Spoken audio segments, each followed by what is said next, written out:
Okay, I guess we can move into the topic of discussion for tonight. So tonight, last week I gave an overview of the Eightfold Path. Some of you were here for that, some of you weren't. So what is the Eightfold Path? Well, the Eightfold Path is the pathway to liberation. Right? It is a set of factors that we are asked to examine and explore and be mindful of in order to be kinder, gentler, wiser people. It is broken down into three sections. The first section is Panya, which means wisdom. And this contains right view and right intention. The second section is Sila, which means ethics or morality. The way I like to look at it is integrity. This is where we find right speech, right action, right livelihood. And then the third portion of the path is Samadhi, which really breaks down to concentration, but I think that's kind of a bad translation, honestly, because the Samadhi part of the path is really the meditation part of the path. And this is where we find right effort, right mindfulness, and right concentration. But we're going to be talking about the first part of the path tonight, and the first factor, which is Panya, or wisdom, and the first factor is right view, or Samma Ditthi, as it's called in Pali. So the path itself really has no discernible starting point. And depending on where you're at, you're going to start in a different place. In American Buddhism, where a lot of us start is with meditation. It's just the first thing that we're introduced to. But in the East, in places like Sri Lanka, places like Burma, and I'm not so sure about China and Japan because I'm not super deep into the Mahayana tradition, but they generally start with Sila, for the ethical part of the path. And the reason I say it has no discernible starting point is because each path factor is dependent upon each other. Each one gives rise to another, and each are dependent upon each other to function in a correct way. So really, when we get down to it, mindfulness is the key that unlocks the door, because if we're not mindful, then we aren't really paying attention to what we're doing in the given moment. So it's really hard to be ethical and practice right speech if we're not being mindful of our speech. It's really hard to exercise right action if we're not mindful of our actions. So again, these all work together. They're all interdependent. It's not really a cause and effect thing. They're entirely dependent upon each other to work in the correct manner. So Sila gives us the mental freedom to actually be able to commit to the meditation part of the path. Because I don't know if you've noticed, maybe this was your experience in the meditation we just did, but for me, at least, and I can only speak from my own direct experience, it's all of the things that I would categorize as unskillful that come up for me when I meditate, right? All the things that I might be regretful over, all of the worries that I have about the things, the actions that I have done in the world that are the first things that come up. So by getting our Sila in order, then it stops what are known as the hindrances from arising. These hindrances are craving, aversion, lethargy, restlessness, and doubt. And these are going to be a hindrance to our meditation practice, and they're going to be a hindrance to our life. But once we get our Sila in place and we're living an ethical life of integrity, then there's a lot less to worry about, isn't there? At least that's been my experience. So once we're committed to just living a more ethical life, our meditation gets much, much easier. And it's through meditation that wisdom arises. So, and then that doesn't mean don't meditate, right? Like, you absolutely should meditate. It's our ability to be present that gives us access to this wisdom part of the path, as I said. The wisdom aspect of the path, again, is where we find this first factor, or Samma Ditthi, and Samma Sankappa, which is right intention. So tonight I want to talk about right view. I want to talk about what right view is, what the Buddha said about it, how we come to this place of right view, and what right view really means. Joseph Goldstein said that right view is a perspective that allows us to see the impermanent, unsatisfactory, and selfless nature of all conditioned phenomena.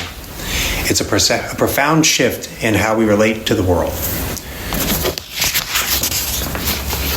So right view could really just be defined as seeing things as they truly are. Seeing reality as it is. The true nature of reality beyond the conceptual mind and beyond the conceptual world.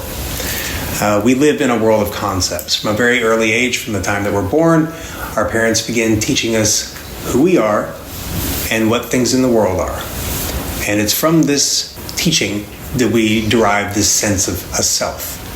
And this is where we start to begin this separation between self and other. From the time you're an infant, if you're looking at an object, if you're an infant and you have no discernible language to describe the object is just an object. It's just a thing. It's a thing that exists. As an infant, you see true reality. It's once we start putting all these layers of labelings and conditionings on top of things that we start to conceptualize the world. Again, we live in this conceptualized world. We look at a door, we know it's a door because we've been taught that it's a door. If you're walking along a beach and you find a seashell and you have never seen one before, you wouldn't know what it was. You would just see the object.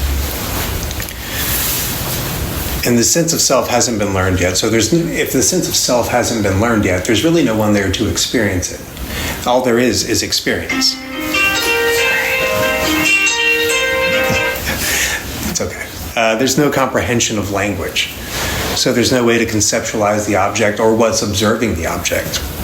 There's just the bare experience of sight, or the bare experience of sound, or taste, or sensation. And this is essentially what we're trying to return to, is this unconditioned state. In the Magga Sutta, the Buddha said, "And what, monks, is right view?" He said that knowledge with regard to stress, knowledge with regard to the origination of stress, knowledge with regard to the stopping of stress, knowledge with regard to the way of practicing leading to the stopping of stress, this, monks, is called right view. So if we're looking into the inside of right view, what we're pointing to is the three characteristics of existence. Anicca, dukkha, and anatta. Anicca is defined as the impermanent nature of all conditioned phenomena. Everything arises and passes away.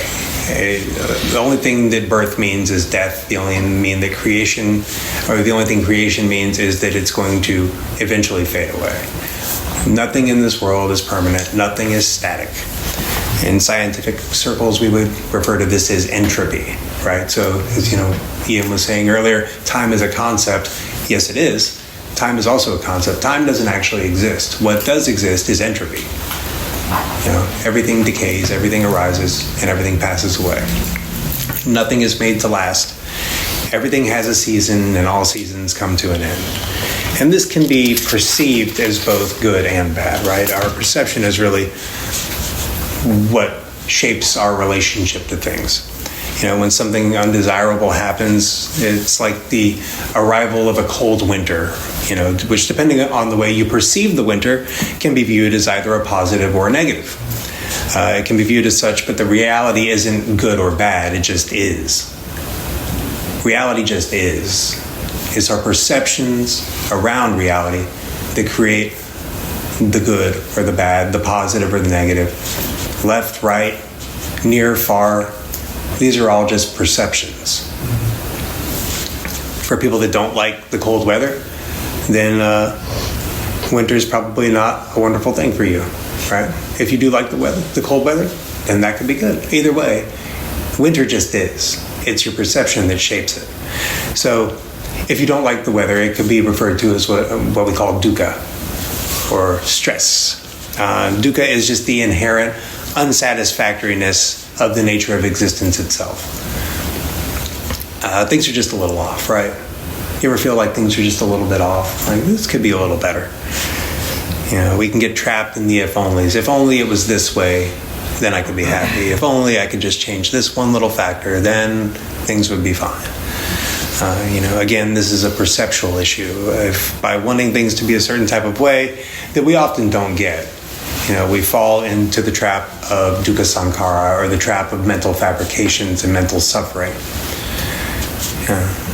And we create all these narratives and stories around a painful experience when really all there is the experience itself. This is what we call taking the second arrow. So you can imagine walking through a forest and you get shot with an arrow. terrible experience, right? And then we start building all these narratives around it, like, oh, who shot the arrow? Why would they shoot me with the arrow?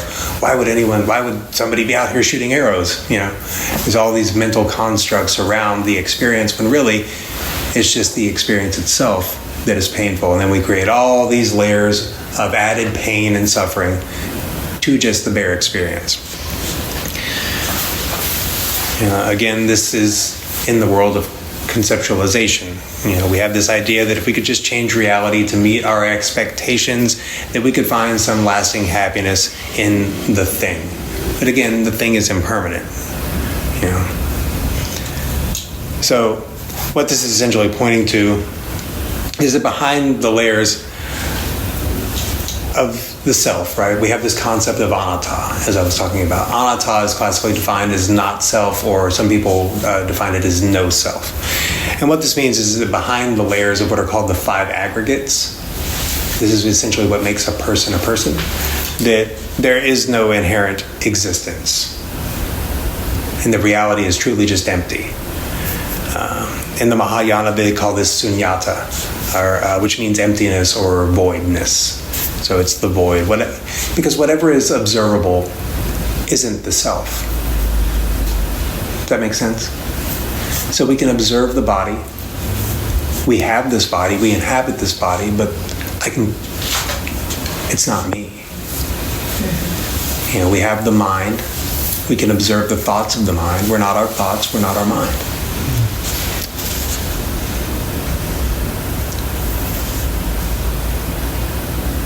This is normally where people move into the conversation about the witness or the observer. So, well, you're the witness or you're the observer. Your awareness. But we can turn the lens back on itself. We can be aware of awareness. We can witness the witness. We can observe the observer.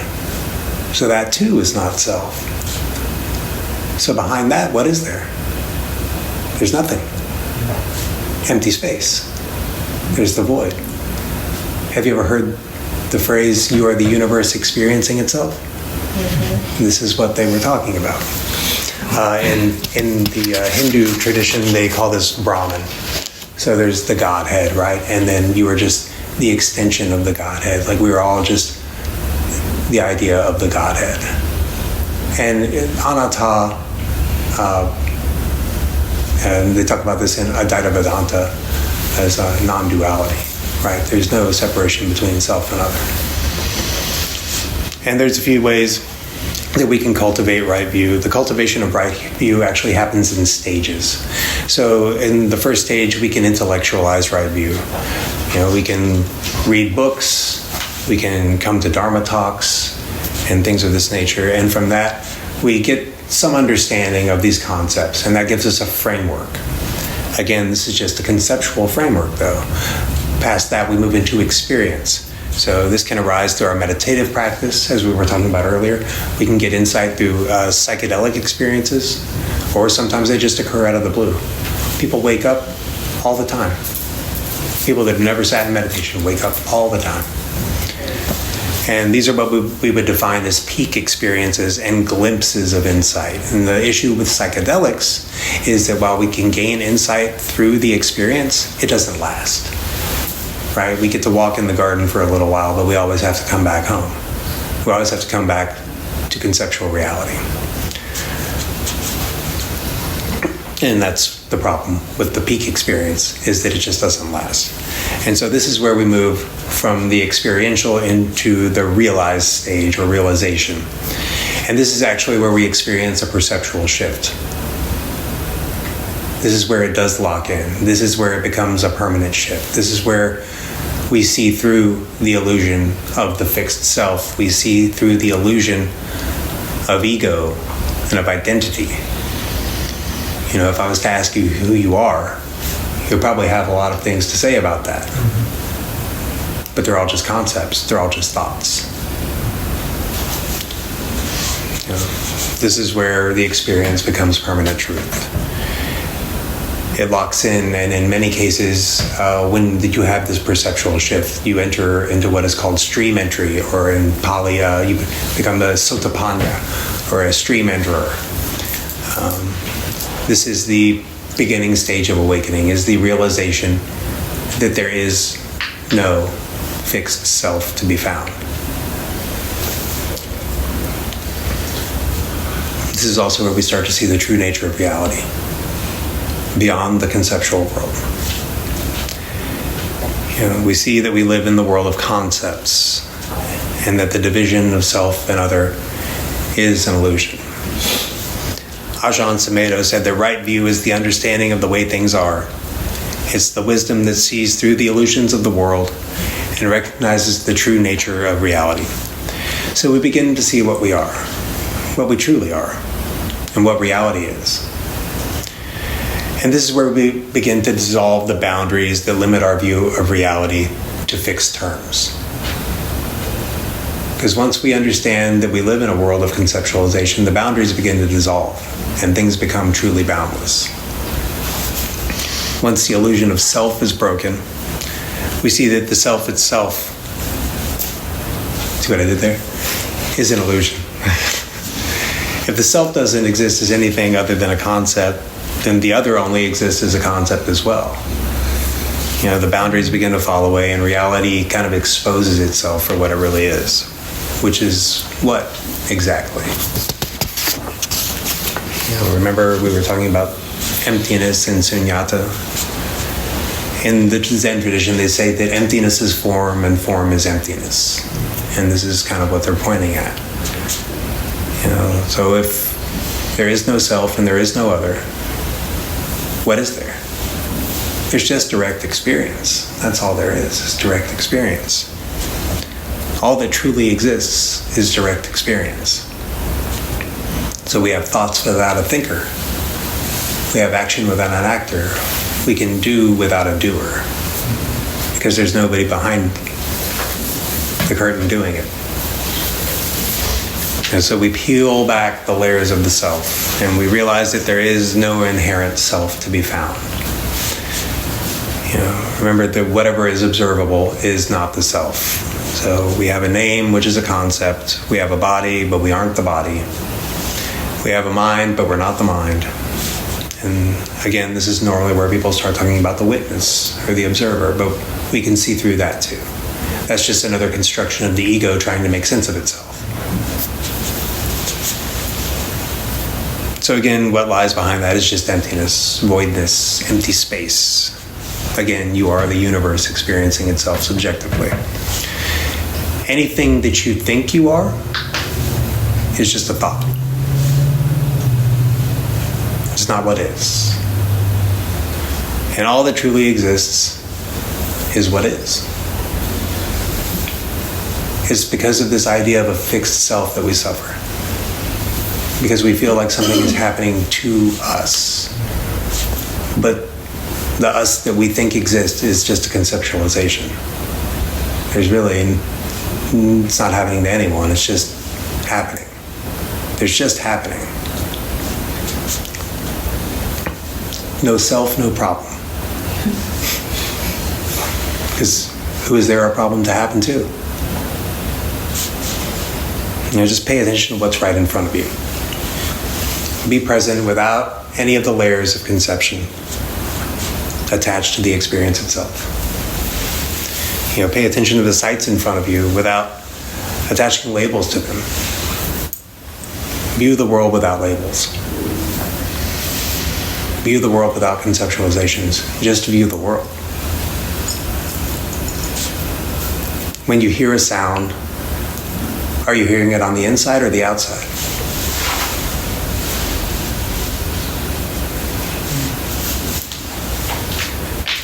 Or is there just sound? Who's hearing it?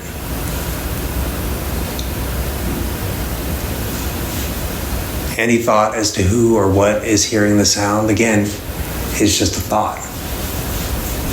It's not real. It's just a thought. Reality is that's reality. Just the experience, just the sound, just the sights, just the taste, just the sensations. That's where reality lies, in direct experience.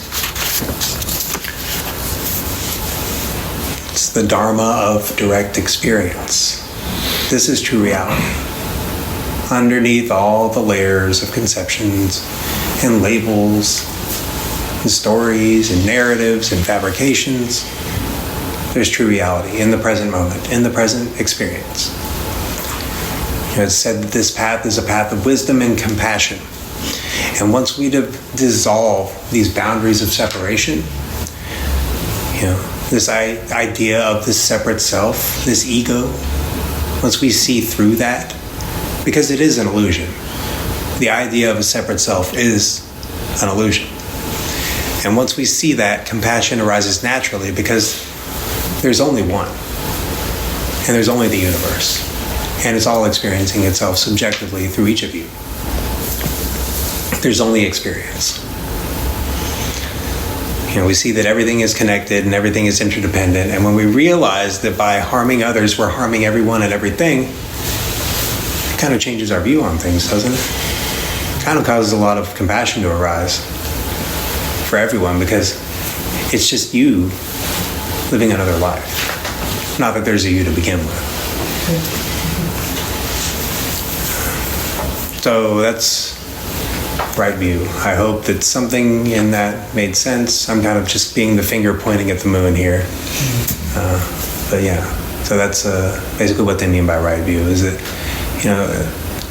it's this deep realization that there are going to be experiences in life that are going to be difficult. But there's also no one there for them to be difficult for, because there's just experience. And it's our perceptions around experience that create our suffering. Life is impermanent, impersonal, and imperfect.